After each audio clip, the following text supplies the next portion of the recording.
très bien en BD, qui est une forme de littérature, donc on a droit au long pavé de texte, c'est beaucoup plus compliqué en cinéma, donc on voulait un peu éviter ça. Et après, je crois que c'est ça dans la motivation principale. Qu'est-ce que tu dirais toi? Oui, puis il y avait des éléments de décor qui nous séduisaient. Et puis dans les BD de Largo, il est évoqué qu'il a vécu dans son passé en Asie. C'est évoqué, je crois, dans les albums sur l'héroïne et dans la forteresse de Makiling, dans mon souvenir. Et comme on avait envie de garder des éléments liés à ce que Largo avait vécu avant de se retrouver propulsé à la tête du groupe, je pense qu'on est parti un peu de là. Puis ensuite, on a imaginé une histoire originale qui est quand même très éloignée de la forteresse de Makiling et de l'heure du tigre.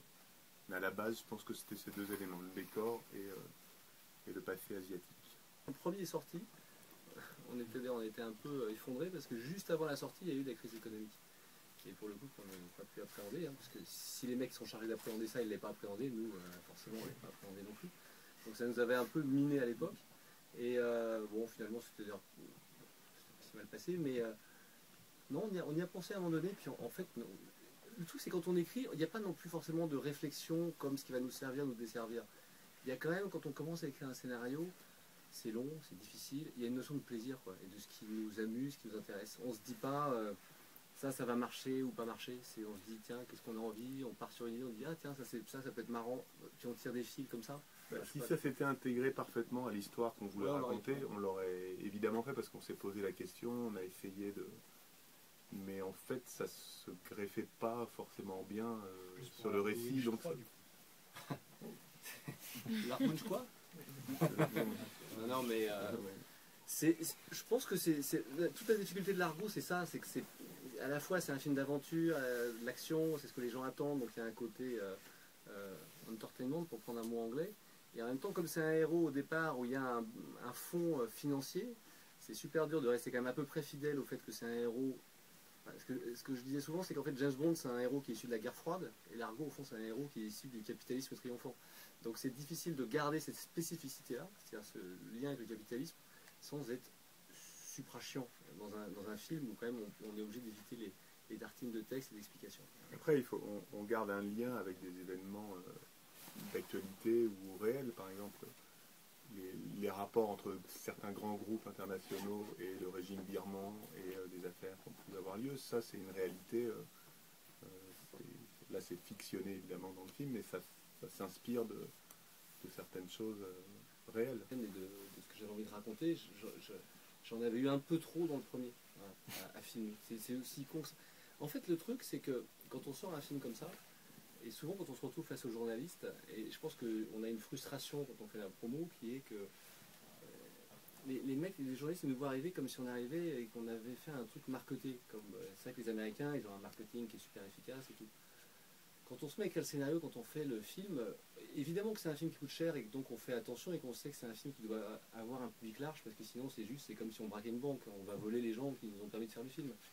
Mais la prod où les gens ils nous laissent faire globalement ce qu'on veut. Voilà. Donc on est respectueux du deal de départ qui est on fait un cinéma grand public puisqu'on vous demande beaucoup d'argent.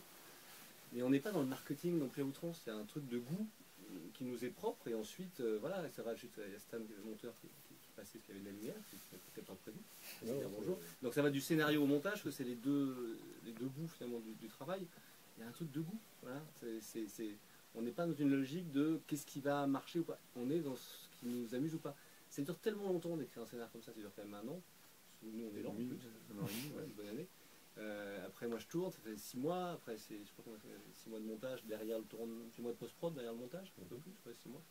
C'est long quoi. Donc si tu prends pas, s'il n'y a pas de plaisir, c'est chiant quoi. Donc on fait des trucs qu'on a envie de faire, qui nous amusent. Mais après comme on veut être aussi, on est aussi fidèle à l'esprit de Largo Winch, la bande dessinée, il y a quand même un aspect un peu financier entre guillemets dans le film avec l'arnaque avec le cours de bourse qui chute. Voilà, il y a moins de blabla financier, comme dit Jérôme dans le film, parce que les scènes sont moins longues et c'est expliqué plus rapidement. Mais en fait, dès le départ, on savait qu'on voulait quand même intégrer cette notion à un moment ou l'autre de l'histoire.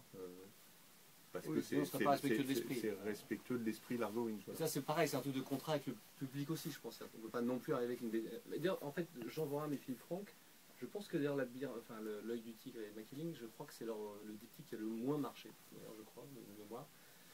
Parce que pour le coup, le public de la BD, il veut vraiment avoir des histoires financières. Et donc là, ça allait trop vers le côté Indiana Jones. Mais dans ce diptyque-là, d'ailleurs, il n'y a quasiment rien, si ma mémoire est bonne, de financier. Rien. C'est vraiment que de l'aventure.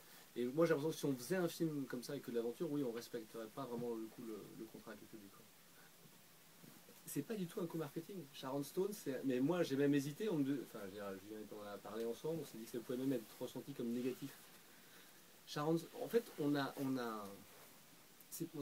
l'a évoqué quand on a écrit, mais sans penser une seconde qu'on allait la voir. On a proposé parce que le personnage nous faisait penser à elle à un moment. Voilà, C'est pour côté ça qu'on l'a cougar, évoqué. vent, putain. Et après, pour tout vous dire, on l'a proposé à une autre actrice, je ne dirais pas qui a dit non. Et après, je ne sais même plus comment arriver le nom de Sharon Stone. Moi, je n'y croyais pas une seconde. Voilà. Et donc, on a commencé. En fait, ce personnage-là, dans le plan de travail, tournait à la fin du film. Le tournage, il s'est étalé sur 5 mois. Donc, moi, j'ai démarré le tournage. Ce rôle-là n'était pas casté. Et voilà, on a envoyé le scénar à Sharon Stone. On a attendu un peu, ça a pris du temps. J'y croyais toujours pas. Et c'est la productrice Nathalie qui, elle, je sais pas pourquoi, parce qu'elle est optimiste de nature, il croyait.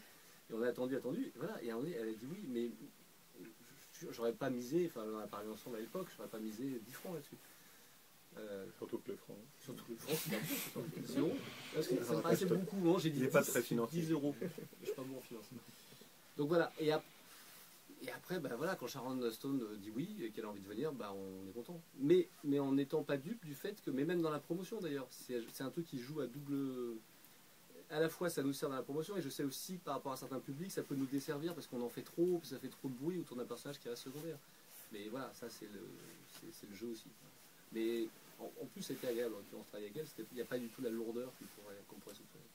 Et dire oui parce qu'elle a un rôle qui est pas très...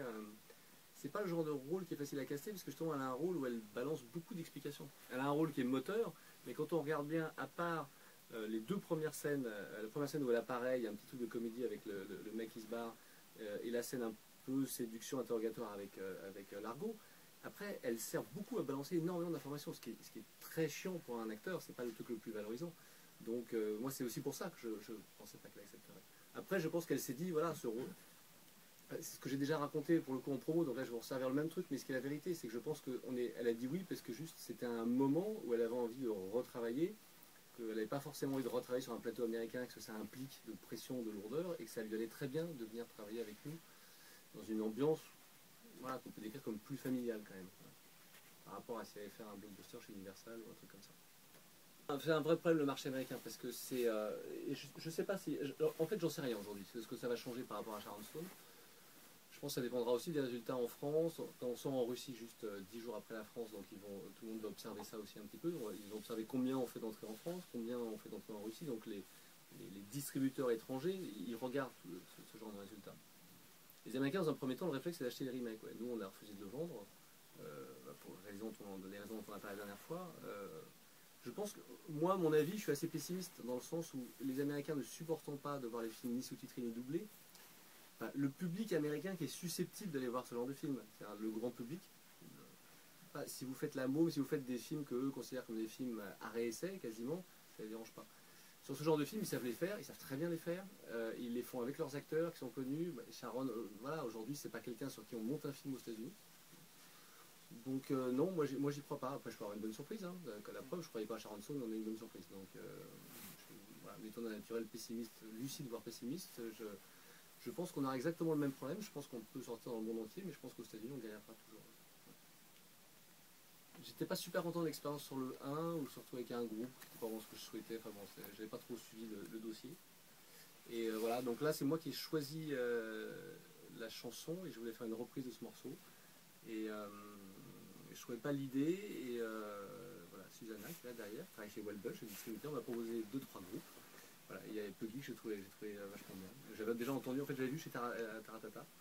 Ouais, j'ai écouté le disque, j'ai trouvé ça très bien, et j'ai trouvé qu'en plus, ce qui était marrant, c'est que ça correspondait à l'argot, y compris dans le côté un peu bordel de leur groupe, qui est soi-disant belge, mais en même temps c'est un anglais, un suédois et un français.